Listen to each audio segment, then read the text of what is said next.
Pessoal, boa noite, tá? Eu tô gravando esse vídeo para os terceiros anos, primeiro porque eu sei da complexidade do assunto de vocês de equilíbrio químico. Eu imagino que dos 3 conteúdos que eu direcionei essa semana de vocês está sendo mais complicado e assim, pessoal, eu não ia estar pedindo isso para vocês, tá?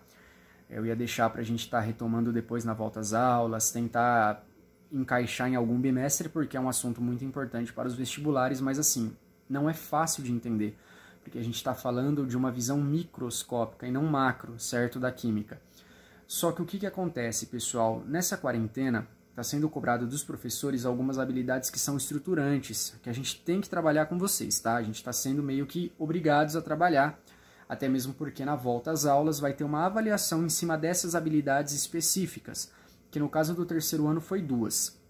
A primeira habilidade foi a de cinética, né? Entender que há várias velocidades para uma reação acontecer e que tem fatores que interferem, que isso eu já passei para vocês. E a segunda é compreender aí, né, que o que é um sistema de equilíbrio químico, como que ele acontece, enfim, a definição do equilíbrio químico, tá? Por isso que a gente não vai aprofundar nesse assunto, porque eu sei que vocês devem estar cheios de dúvidas, né? E quem está fazendo as atividades, de fato, está estudando, deve estar cheio assim, não está entendendo a matéria, né? Porque é algo muito complexo mesmo, tá? Então eu vou gravar esse vídeo para ver se eu consigo simplificar a aula do professor que eu mandei para vocês, que já era uma aula muito simples, tá? Então assim, eu não peguei nada muito técnico, eu vou tentar simplificar mais ainda para vocês entenderem que a atividade que eu vou mandar para vocês amanhã na parte da tarde é uma atividade simples, tá? Ela não é complexa, tá? Ela vai ser bem básica mesmo, tá? A gente está só trabalhando com o introdutório aí do equilíbrio químico. Então, primeira coisa, pessoal, o equilíbrio químico ele tem que ser estudado em cima de uma reação química, né? Reação química, isso vocês estudaram lá no primeiro ano do ensino médio, e quando a gente estuda reação química, a gente tem que entender o quê? Reações químicas são processos que servem para se produzir algo. Por exemplo, a roupa que você está vestindo, né? A cadeira, o sofá que você está sentado, o celular que você está utilizando aí, que você está segurando, nada disso foi criado do nada, assim, eles não nascem na natureza, não. Eles partem de matérias-primas. Então, essas matérias-primas são os nossos reagentes que se transformam nos produtos finais, que é o que você tem dentro da sua casa. Então, o que é uma reação? Reação é um processo que eu pego uma matéria ou várias matérias e a transformo em novas coisas, né? Ou seja, reagentes se convertendo em produtos. Isso é uma reação química, tá? A diferença de uma reação química para uma reação de equilíbrio químico é que a reação química, ela começa, ela tem meio e final. Eu pego o reagente, eu transformo e ele vira um produto e ponto, acabou. No final da reação eu tenho só o produto, o reagente não existe mais. A reação de equilíbrio químico não, ela não acontece desse jeito, tá? Ela vai fazer assim, ó, você vai pegar o reagente vai se transformar em produto, só que automaticamente aquele produto, uma parte daquele produto se converte em reagente novamente.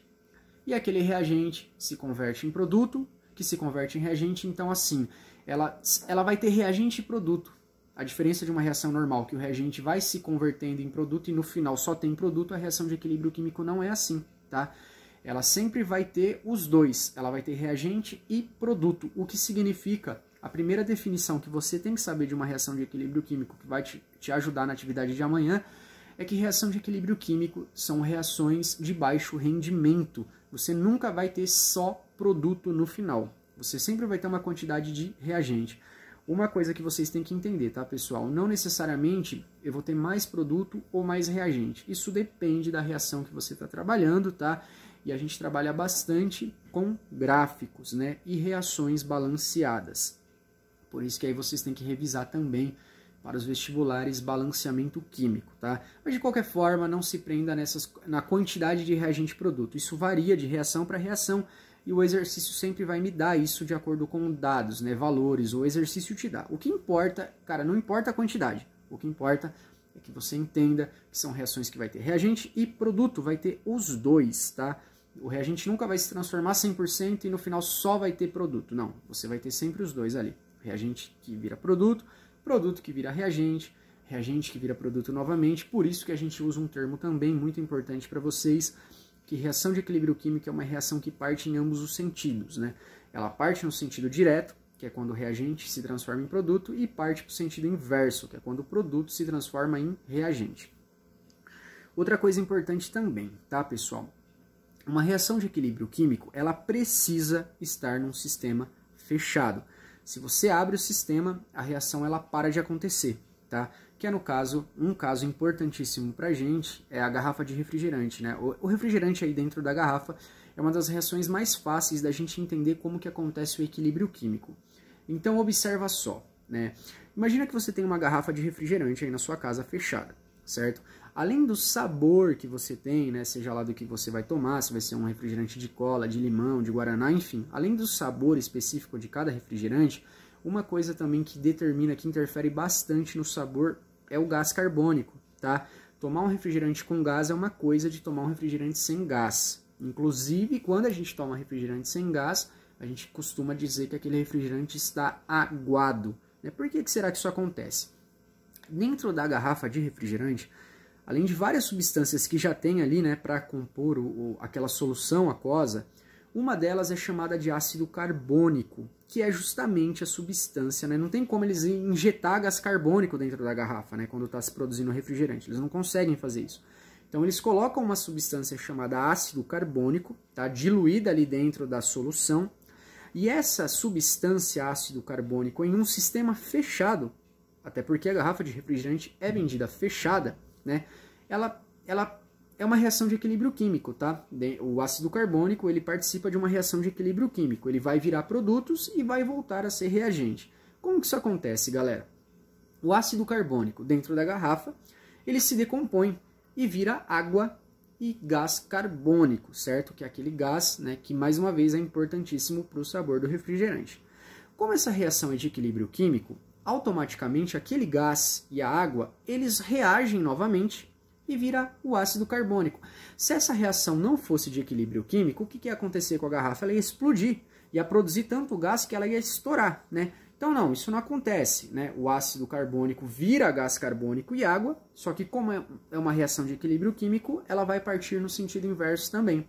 Então o gás carbônico e a água vão reagir novamente e vão virar o ácido carbônico, que vai virar água e gás carbônico novamente, e isso vai acontecer enquanto a garrafa estiver fechada.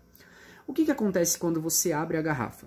Quando você abre a garrafa, o ácido carbônico está diluído, então ele não vai sair dali.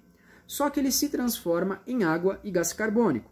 A água é líquida, ela vai ficar diluída ali dentro da solução, mas o gás carbônico não é, ele é um gás. Então se você deixa a garrafa aberta, o gás carbônico, que é um produto dessa reação de equilíbrio, ele vai subir. Ele é leve, então ele vai começar a subir e sair da garrafa. Vai chegar um ponto que você não vai ter mais gás carbônico, você só vai ter água. Se só tem água e não tem mais gás carbônico, a reação não vai conseguir mais partir para o sentido inverso. Você não vai conseguir mais produzir o ácido carbônico, porque você só tem água. Lembra que o gás carbônico foi embora. E é justamente por isso que quando você bebe a garrafa de refrigerante, você fala assim, nossa, que refrigerante aguado, porque você produziu muita água. E o que acontece, professor, quando você joga o Mentos ali, por exemplo, a garrafa estoura? O Mentos, ele acelera essa produção de gás carbônico. Então, dessa forma, o gás carbônico e a água não conseguem reagir e voltar a ser ácido carbônico. Então, você produz tão rápido o gás carbônico que a garrafa acaba estourando, tá? Então, isso é uma reação de equilíbrio químico. É uma reação que parte em dois sentidos. O reagente se transforma em produto e o produto se transforma em reagente. Isso só acontece enquanto o sistema estiver fechado. E lembra do mais importante, tá, pessoal? Ela sempre vai ter um baixo rendimento, tá? Concentrações variam, tá? Não necessariamente eu vou ter mais reagente ou mais produto, isso depende da reação. Isso a gente trabalha bastante com gráficos, tá? Seria interessante vocês continuarem assistindo algumas videoaulas, né, aprofundando um pouquinho mais em equilíbrio químico. Agora, uma coisa muito importante que eu vou citar aqui, talvez vocês não vão entender, mas é muito importante vocês estudarem também, pessoal. O que vocês não estão entendendo não fica só na dependência dos professores, tá? Estudem, aprofundem mais, né? Pesquisem outras aulas também, porque a gente também não tem tanto recurso para ficar gravando isso em casa, tá? Mas enfim, uma coisa muito importante de eu falar aqui, não sei se vai ficar muito claro para vocês, é que no momento inicial da reação de equilíbrio químico, o produto ele não existe. Tá? Só tem reagente ali. A reação vai acontecendo, né? O tempo vai passando, a quantidade de reagente vai diminuindo, a de produto vai aumentando, porque ele começa a aparecer. Mas uma coisa muito importante que os vestibulares vai pedir para vocês, né? Vai cobrar de vocês é o seguinte: em que momento a reação acontece?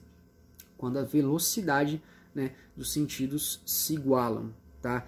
Isso é meio difícil de eu explicar sem mostrar em gráfico, tudo bem? Mas lembra disso, quando as velocidades do sentido direto e inverso se igualam, é o momento em que a reação de equilíbrio químico aí ela aconteceu, tudo bem? Pessoal, qualquer dúvida vocês me mandam amanhã na parte da manhã, tá? Eu tô em horário de trabalho agora, só que assim, eu tenho outras coisas para fazer, também não terminei todos os questionários, mas qualquer dúvida eu tô aí. E mais uma vez, eu sei que para vocês de terceiro, esse assunto tá sendo bem complicado, tá? Bem difícil mesmo, viu?